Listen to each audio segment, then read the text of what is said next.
I'm Isabella, 28 female. I live in a city that glitters on the surface but has a darkness that runs deep, much like my own family.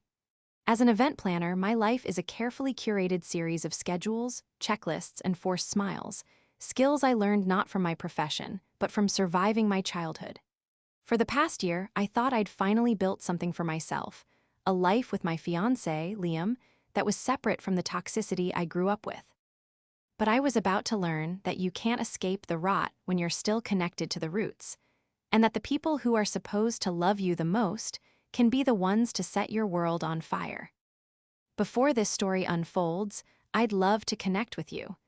Please let me know in the comments where you're watching from and what time it is in your corner of the world. It's amazing to see how far these stories can travel. My family operates on a simple, unspoken principle. Perception is everything. We were the picture-perfect family in the polished Christmas cards, the envy of our suburban neighborhood. My father, Gregory, was a successful real estate developer, a man who measured worth in square footage and property values.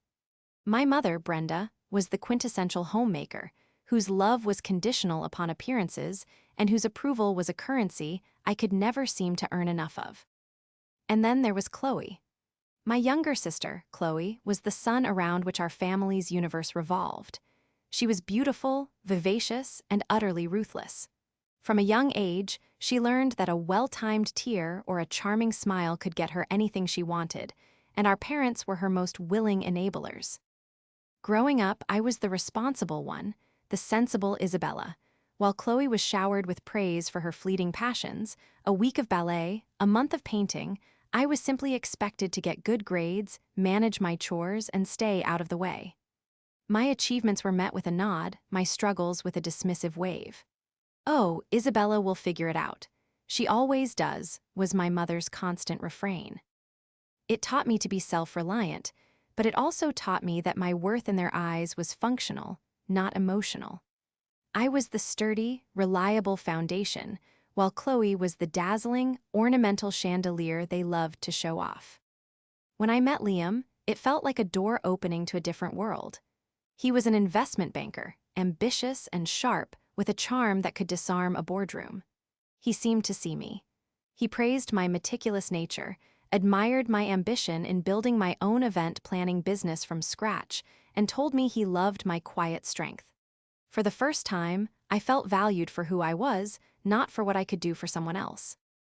Our courtship was a whirlwind of sophisticated dinners, weekend getaways, and earnest promises of a future together. When he proposed on a trip to Lake Como, with a ring that sparkled under the Italian sun, I cried with a joy so pure it felt foreign.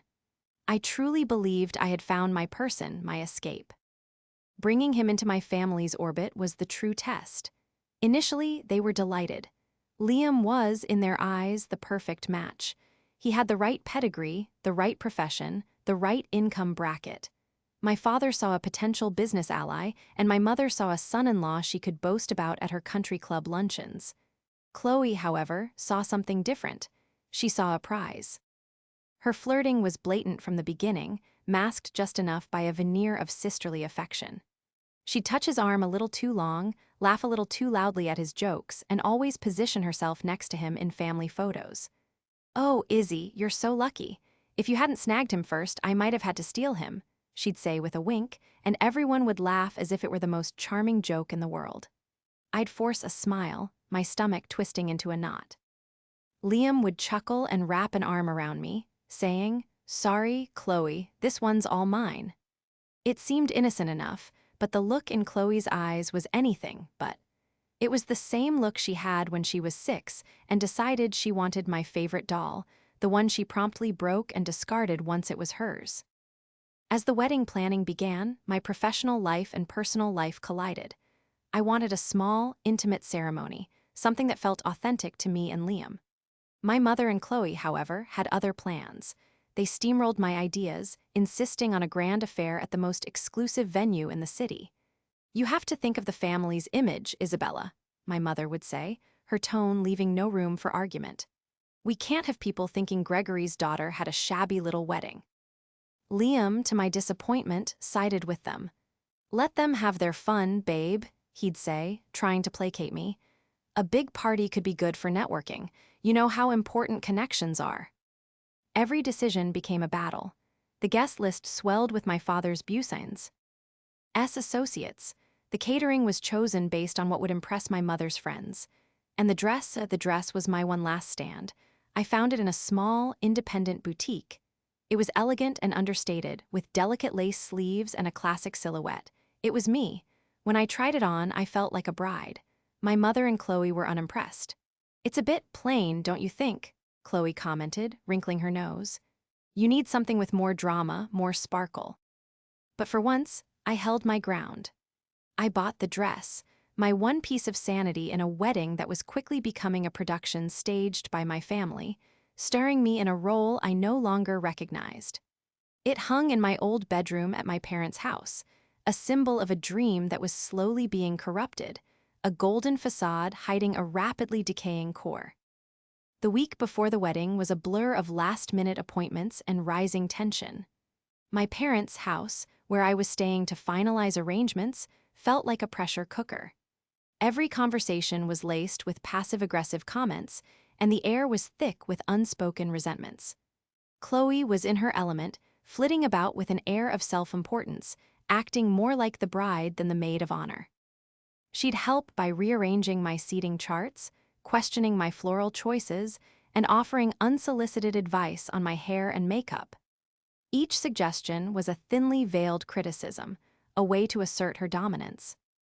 The incident happened on Tuesday evening, just 4 days before I was supposed to walk down the aisle. I had just returned from a final fitting with the seamstress, feeling a rare moment of peace. The dress was perfect. It felt like a promise of the new life I was about to begin. I walked into the house to the acrid smell of something burning. My mother was in the kitchen, fanning the air with a dish towel, a look of mild annoyance on her face. "Chloe had a little accident with her flat iron," she said, waving towards the back patio. "Don't worry, the smell should air out." My heart began to pound a frantic, heavy rhythm against my ribs. A cold dread washed over me, a premonition so sharp it was almost a certainty. I walked through the living room, my steps feeling slow and heavy as if moving through water. I pushed open the sliding glass door to the patio, and there she was. Chloe stood beside the brick fire pit, a smug, unrepentant smirk plastered on her face. At her feet was a heap of blackened, smoldering fabric. I could still make out the faint, ghostly pattern of delicate lace among the ashes. My dress. My beautiful, perfect dress. Time seemed to stop. The world narrowed to the sight of that ruined silk and my sister's triumphant expression. I couldn't speak. I couldn't breathe. A sound, a strangled gasp, escaped my lips. Chloe didn't even have the decency to look ashamed. She shrugged, poking at the ashes with a stick. "Oh, sorry," she said, her voice dripping with mock sympathy. "I was getting some wrinkles out of my bridesmaid dress, and I guess I left the iron on top of your garment bag. It just went up." She looked up at me, her eyes glittering with malice. Total accident. The lie was so audacious, so insulting it was almost impressive. Before I could find my voice, the rest of them appeared, drawn by the silence.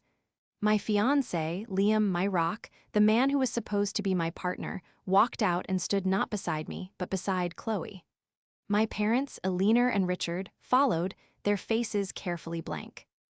I looked at Liam, my eyes pleading with him to see the truth, to stand up for me, but he just shook his head, a look of weary resignation on his face. "Oh God, finally you burned the dress," he said, looking at Chloe, not me. "Otherwise something worse was going to happen to it." The words hit me like a physical blow, knocking the last bit of air from my lungs. Something worse? What could be worse than this? My father stepped forward, his expression cold and clinical, as if he were assessing a failing business deal. "Some people just need to face reality about their worth," he said, his gaze sweeping over me with disdain. My mother nodded in agreement, her voice laced with a strange sort of satisfaction. "Finally, someone's being honest about who actually deserves him more," she said, gesturing from me to Chloe. And then it all clicked. This wasn't an accident. This was a coup. A carefully orchestrated, soul-crushing demolition of my life, carried out by the 4 people I was supposed to be able to trust above all others. They weren't just destroying a dress, they were destroying me. They were erasing me from the picture they had so carefully constructed. Chloe's smirk widened as she delivered the final blow. "I refuse to hand over my soon-to-be husband," she said, her voice a cruel mimicry of a petulant child. She reached out and took Liam's hand, lacing her fingers through his. He didn't pull away. "Just accept what she wants," my parents added in unison. A grotesque chorus. "You know you haven't got a chance against her."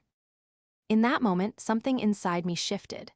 The shock, the hurt, the grief, it all receded, replaced by an unnerving, icy calm. The tears I thought would come simply didn't. The screaming rage I should have felt remained silent. I looked at their 4 faces, a united front of betrayal, and I saw them for what they truly were, vultures circling what they thought was a dying animal. I didn't argue. I didn't cry. I didn't give them the satisfaction of a reaction. I simply turned around, walked back into the house, went up to my room, and closed the door. They thought they had won. They thought they had broken me. But as I sat there in the silent dark, listening to their faint, triumphant laughter from the patio below, I knew this wasn't the end. It was the beginning.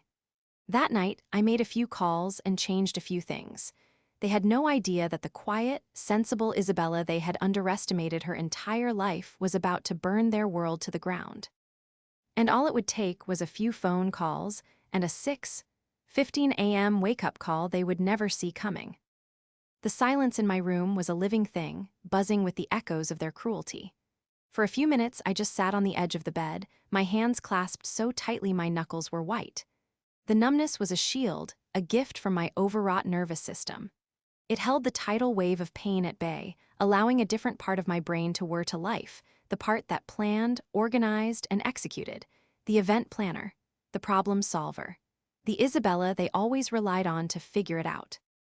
Oh, I was going to figure it out. My phone felt heavy in my hand. My first call was the hardest. It was to my best friend and maid of honor, Sarah. She was a fiercely loyal, no-nonsense lawyer who had never liked Liam and had always been suspicious of my family's cloying sweetness. She answered on the second ring, her voice warm and cheerful. "Hey, final countdown. Are you excited?" The dam broke. A single hot tear traced a path down my cheek. I quickly wiped it away, my voice low and steady when I spoke. "Sarah, something's happened. The wedding is off." The silence on the other end was immediate, followed by a sharp intake of breath.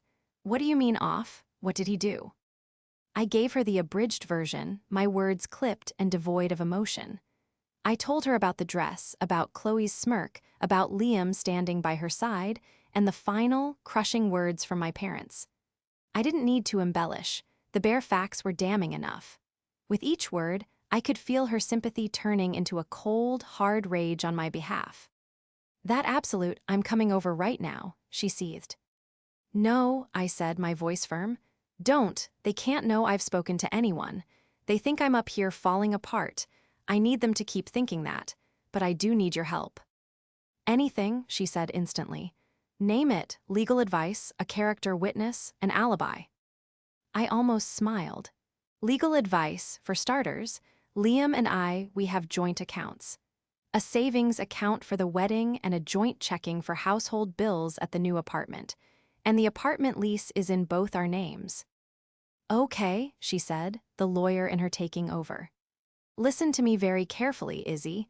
Log into the bank accounts right now. Transfer exactly 50% of the total balance from both accounts into your personal account. Not a penny more. We need to be able to argue it was a fair division of shared assets, not theft. Can you do that?" "Yes," I said, already pulling my laptop from its bag. My fingers flew across the keyboard, my mind a sea of calm focus. I navigated to the banking website, the familiar interface now feeling alien and hostile. There it was, the wedding fund, filled with money we'd both contributed to, along with hefty gifts from my parents meant to secure their control over the event. I did the math, calculated 50% down to the last cent, and initiated the transfer. I did the same with the joint checking. The confirmation message flashed on the screen. Step 1 was complete. "Done," I told Sarah. What about the apartment? That's trickier, she admitted. But Liam is a high-earning investment banker. He costs the lease, but you're the one who has been living there for the past month setting it up while he was still at his old place. Do you have proof of that? Utility bills in your name? Receipts for furniture? I have everything, I said. I organized it all. Good, she said. We can argue that he has a legal obligation to the lease, but no immediate right of residency, especially under these circumstances. It will give you leverage. For now, just focus on securing your finances and getting your personal belongings. The legal battle can come later. After we hung up, I felt a sliver of control return.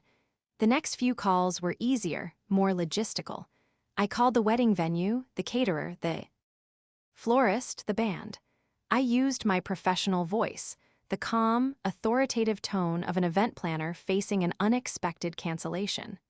I explained that due to unforeseen family circumstances, the wedding of Isabella and Liam would not be taking place. The manager of the venue, a woman named Patricia with whom I'd built a good rapport, was surprisingly understanding. "Oh, Isabella, I am so sorry to hear that," she said. "But I have to be honest, we just received a call about an hour ago from a man named Gregory, your father, I believe. He wanted to inquire about keeping the booking but changing the names on the contract to Liam and Chloe." The blood in my veins turned to ice. They hadn't even waited a full day. They were already planning to slot my sister into my life, into my wedding, as if I were a broken appliance to be discarded and replaced. "Is that so?" I said, my voice dangerously quiet. "Patricia, did you agree to this?" "Of course not," she said indignantly. "The contract is with you and Liam. It's a legally binding document. No changes can be made without your express written consent." He was very insistent, but I told him it was impossible. An idea began to form in my mind, sharp and brilliant. "Patricia," I said slowly, "you've been a dream to work with. I know the cancellation policy is strict and I stand to lose my entire deposit, but I have a proposition. I'd still like to use the venue on Saturday, and the caterer, and the band, but it won't be a wedding. It will be a celebration, a party for my new beginning, and I want to extend an invitation to all my vendors as guests of honor." There was a pause. "Well," she said, a smile in her voice, "that is the most elegant revenge I've ever heard. Consider it done. We'll call it a corporate event for your business to make the paperwork clean. No extra charge." One by one, I called the other vendors. The story was the same. My father had already tried to strong-arm them into swapping my name for Chloe's. And one by one, when they heard my story and my counteroffer to turn the event into a celebration of my freedom, they agreed. The solidarity was overwhelming. These were people I had worked with, people who respected my professionalism. They knew me. They didn't know the monsters downstairs. My last call was to a name deep in my contact list, Marco, a private investigator. He was discreet, expensive, and ruthlessly effective. I had used him once for a corporate client who suspected an employee of embezzlement. "Marco," I said when he picked up, "it's Isabella. I have a job for you. I need a full background check on an investment banker named Liam. I need to know everything. Financials, work history, communications, I suspect fraud, and I need it in 36 hours. "It'll be costly," he warned. "It doesn't matter," I replied, looking at the newly fortified balance in my personal bank account. "Find everything. The dirtier, the better." As I finally ended the call, the first rays of dawn were beginning to streak the sky. I hadn't slept. I hadn't cried. I had dismantled a wedding and laid the foundation for a war. I stood up and walked to the window, looking down at the perfectly manicured lawn of the house I grew up in. They were all sleeping peacefully, dreaming their triumphant dreams. They had no idea that their 6:15 a.m. wake-up call was already in motion. The next 36 hours were a masterclass in compartmentalization. On the surface, I was the broken-hearted daughter they expected me to be. I stayed in my room, refused meals, and only communicated through muffled, one-word answers when my mother knocked on the door. "Isabella, dear, we need to talk about this," she'd coo through the wood. "Just come out and be reasonable." I let them believe I was wallowing in misery, paralyzed by their betrayal. It was the perfect cover. Behind that closed door, I was a general in my war room. My laptop was my command center, my phone my weapon. Sarah became my legal counsel, available via text for any questions. The first pieces of the puzzle started to come together through my own digging. Liam and I had planned to buy a condo after the wedding. We had been looking at properties my father's company had developed.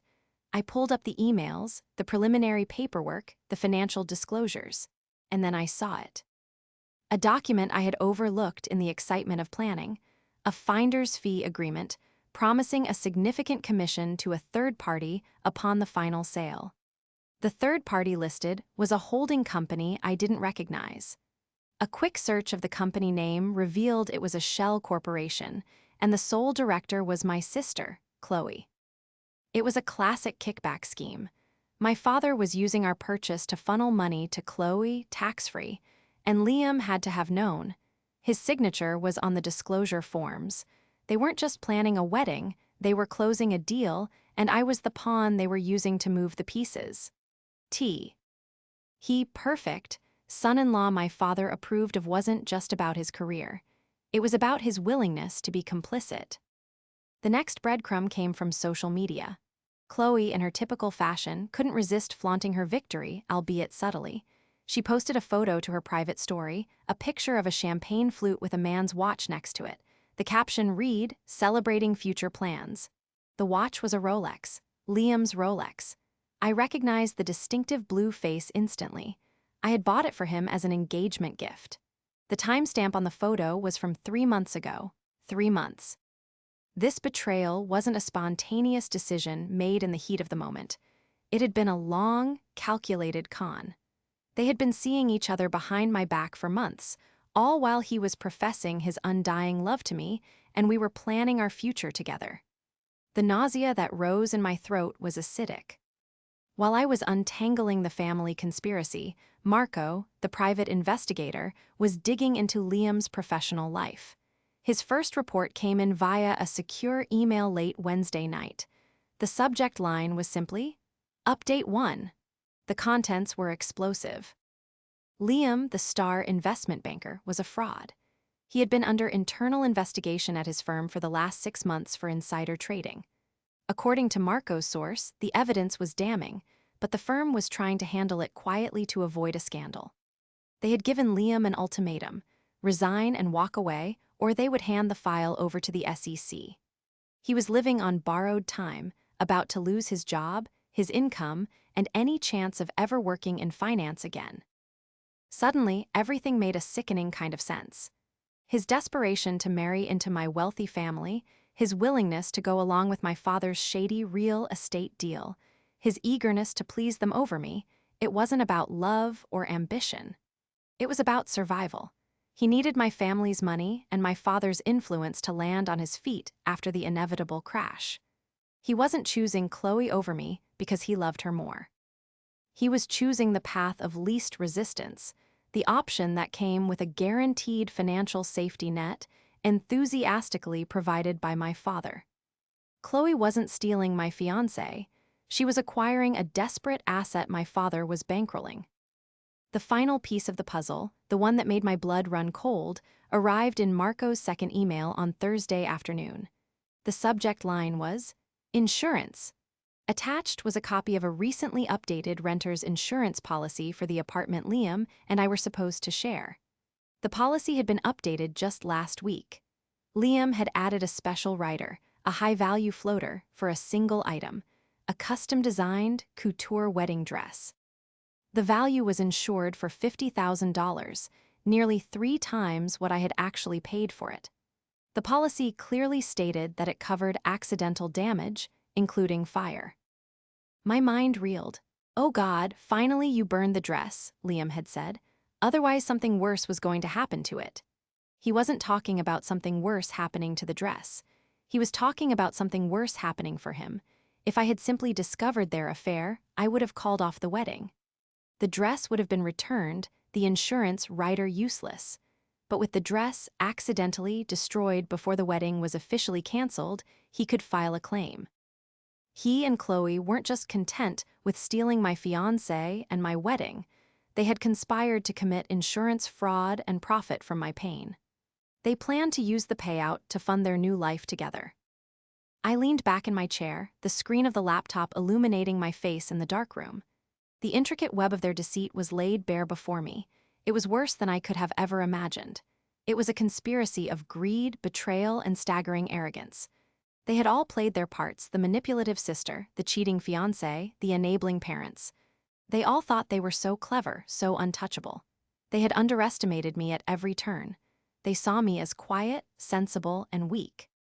They had no idea that my meticulous nature, the very quality they dismissed, meant that I kept records of everything. Emails, receipts, documents, timelines, I had all the evidence I needed. Now, all that was left was to plan the event. Not a wedding, but a reckoning. And the guest list was already set. With less than 48 hours until what was supposed to be my wedding day, my plan crystallized. It would not be a screaming match or a tearful confrontation. That's what they would expect. That's what Chloe would do. My revenge would be quiet, precise, and utterly devastating. It would be an event, perfectly executed, where their golden facade would be stripped away, layer by layer, in front of an audience they had curated themselves. My first move was to play the part of the defeated daughter. On Friday morning, the day before the wedding, I finally emerged from my room. I looked exactly as they expected. Pale, eyes red-rimmed, thanks to a sleepless night and a little help from a chopped onion, and shoulders slumped in defeat. I found them in the kitchen, sipping coffee, looking smug. "I've thought about it," I said, my voice barely a whisper. "You're right, I can't fight this. Chloe, Liam, if this is what you both want, I won't stand in the way." The relief on their faces was palpable. My mother, Brenda, rushed over to hug me, her embrace feeling like a cage. "Oh, Isabella, you're being so mature about this," she chirped. "I knew you'd see reason." My father, Gregory, nodded approvingly. "Good, it's for the best. We'll handle everything. No need for you to worry." "The wedding," Chloe said, unable to hide the glee in her voice. "The venue, the caterer, it's all paid for. It would be a shame to let it go to waste." "I know," I said, looking at the floor. "You should have it, it's your day now." Liam had the audacity to place a hand on my shoulder. "Thank you, Izzy. This means a lot. We're sorry it had to be this way." "There's just one thing," I said, looking up, meeting their eyes for the first time. "The guests. It will be so embarrassing to explain everything.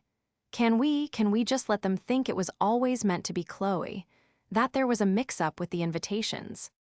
They exchanged a look. It was the perfect solution for them, a way to avoid any social fallout. My father beamed.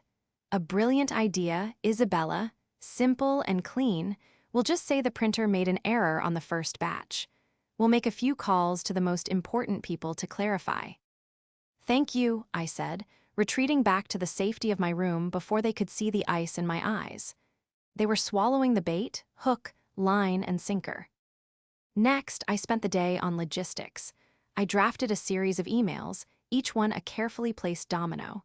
The first was to the entire guest list. The subject line was "Important update regarding the wedding of Isabella and Liam." The email was short and simple, explaining that the wedding had been canceled. It was set to send automatically at exactly 9:00 a.m. on Saturday, the moment the ceremony was supposed to begin. The second email was for a much more select group. It was addressed to the board of directors and the head of compliance at Liam's investment firm. The subject: urgent, confidential information regarding Liam last name. In it, I attached the evidence Marco had gathered about the insider trading, along with a note explaining that I had reason to believe he was a flight risk, planning to use fraudulently obtained funds to leave the country. That email was scheduled for 9:15 a.m. The third email was for the claims department of the insurance company, with a carbon copy to the state's fraud investigation unit. The subject: preemptive fraud report, policy number.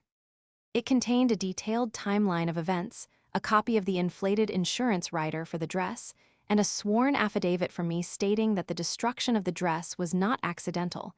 but a deliberate act in which the policyholder, Liam, was a conspirator. That email was set for 9:30 a.m. The fourth and final email was for my father's business partner and primary investor, a man I knew to be deeply religious and morally rigid. The subject: concerning the finder's fee for the Elm Street condo development. I attached the documents showing the kickback scheme funneling money to Chloe's shell company. I framed it as a concerned daughter who had stumbled upon a potential accounting irregularity that I felt ethically obligated to report.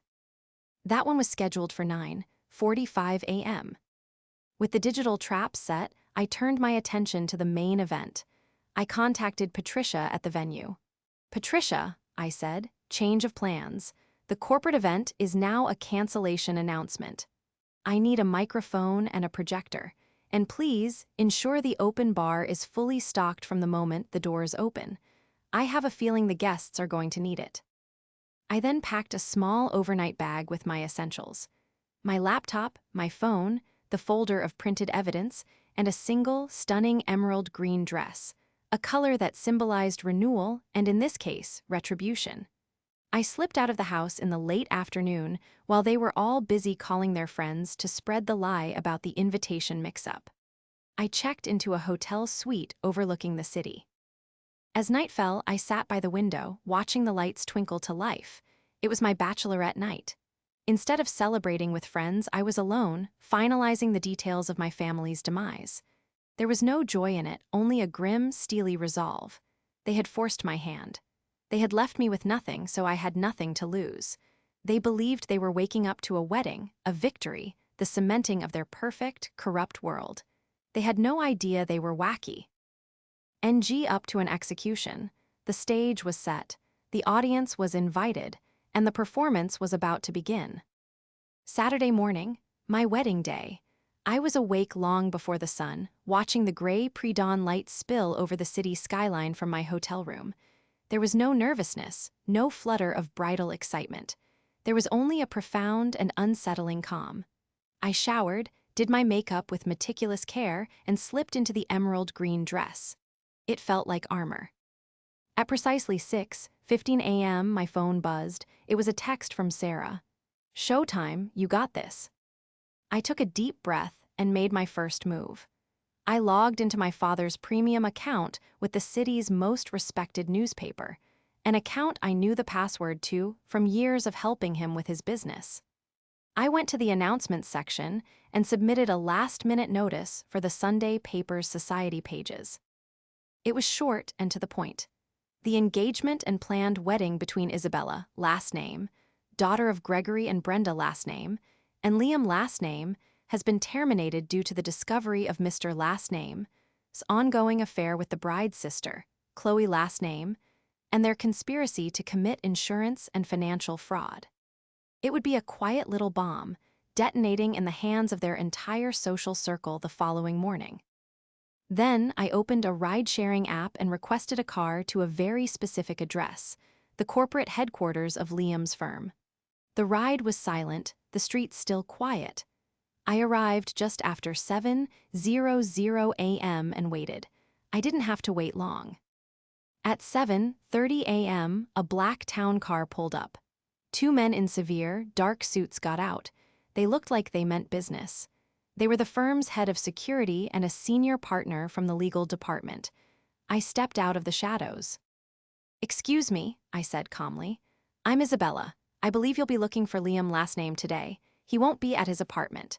He's at the Grand Astoria Hotel, preparing for what he believes is his wedding. I'd suggest you get there before 9:00 a.m. if you want to speak with him before he becomes a flight risk." I handed them a card with the hotel's address and Liam's room number.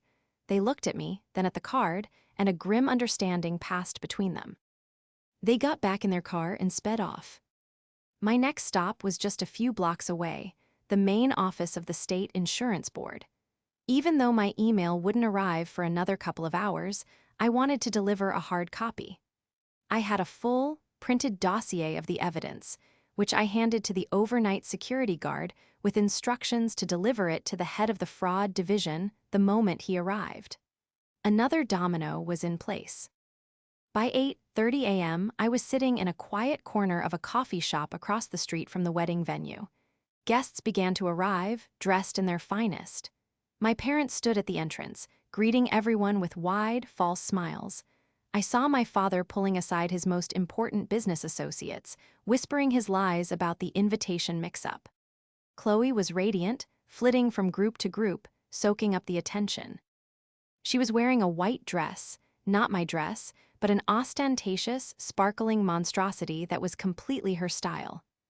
Liam was by her side, looking a bit nervous but playing the part of the doting groom. At 9:00 a.m. on the dot, I watched my phone as the first email, the cancellation notice, was sent. A moment later, a collective buzz went through the crowd as phones began to vibrate. Confused murmurs rippled through the guests gathered on the manicured lawn. My parents' smiles faltered. At 9:15 a.m., I imagined the scene in Liam's hotel room, where he and Chloe were supposed to be having their first-look photos. Instead of a photographer, he would have been greeted by two grim-faced men from his firm, asking for his work laptop and security credentials. At 9:30 a.m., I pictured a junior analyst at an insurance company flagging my email and forwarding it up the chain of command, setting in motion an investigation that would turn Liam and Chloe's insurance claim into a criminal case. At 9:45 a.m., my father's business partner, a man known for his ruthless integrity, would be opening an email that would expose Gregory's house of cards for the corrupt sham it was. The confusion outside the venue was turning to chaos. Guests were showing each other their phones, their faces a mixture of shock and outrage. My parents and Chloe were trying to do damage control, but the lie was too big to contain. That was my cue. I finished my coffee, stood up, and walked across the street. As I approached the entrance, the crowd parted, their whispers following me like a physical force. I walked past my stunned family without a word and went directly to the microphone Patricia had set up for me on the dais. "Good morning, everyone," I said, my voice clear and steady, amplified throughout the garden. "Thank you all for coming. I know there's some confusion, so please allow me to clarify." I looked directly at my family, at Liam and Chloe, who were frozen in a tableau of horror. "There is no wedding today," I announced. "What you are witnessing is not a celebration of love, but the dissolution of a business arrangement built on deceit, greed, and breathtaking betrayal." For the next 10 minutes, I laid out the truth. I told them about the affair, the kickback scheme, the insider trading, and the insurance fraud. I was calm, factual, and unflinching. With each sentence, I could see the color draining from their faces. The guests, their friends, their colleagues, their entire social network, stared at them, their expressions turning from confusion to disgust. When I was finished, I set the microphone down. "The bar is open," I said simply. "Please enjoy the champagne.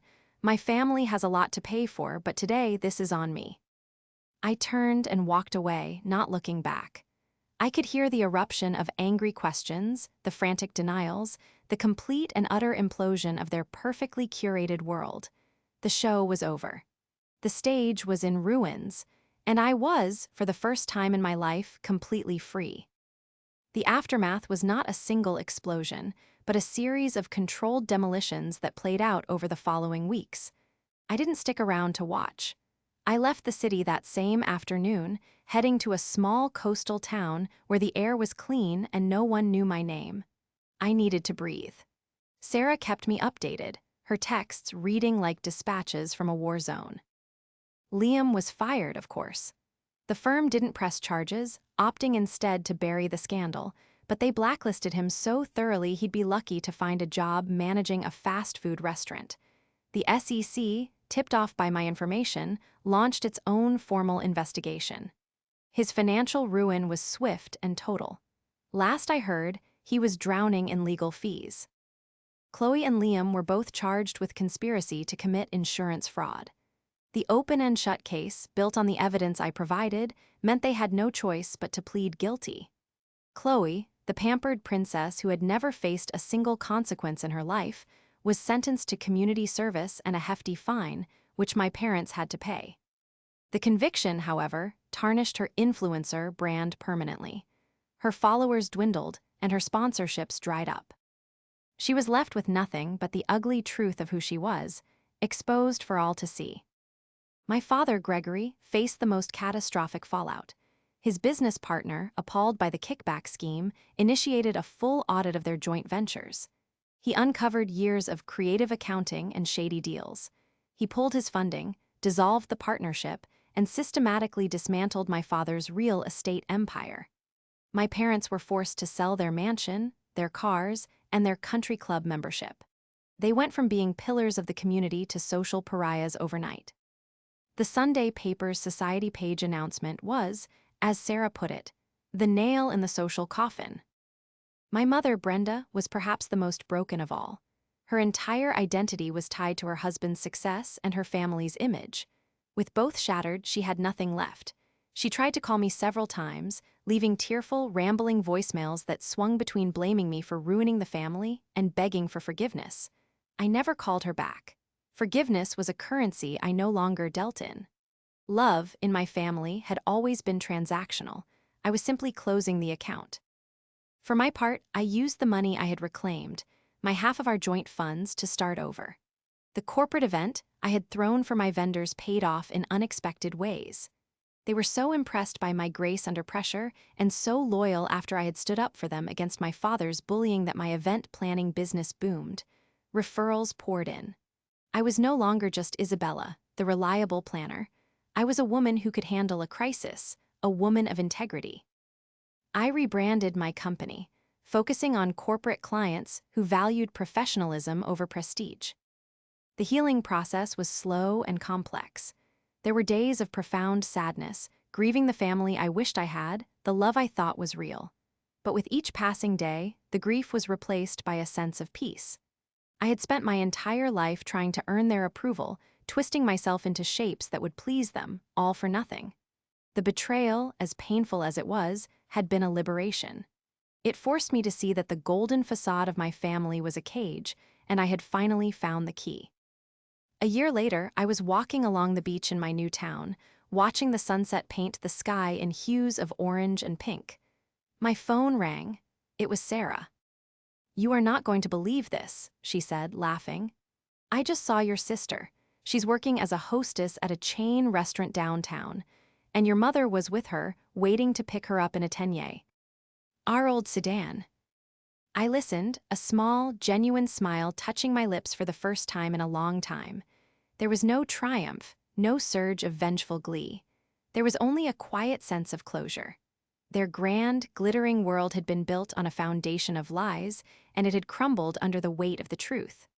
My new world was small, simple, and built on the solid rock of my own strength. I ended the call and continued my walk, the waves washing over the sand, erasing my footprints behind me. They had burned my wedding dress, thinking it would be my end. But all they had really done was burn down my prison. From the ashes, I had learned to fly.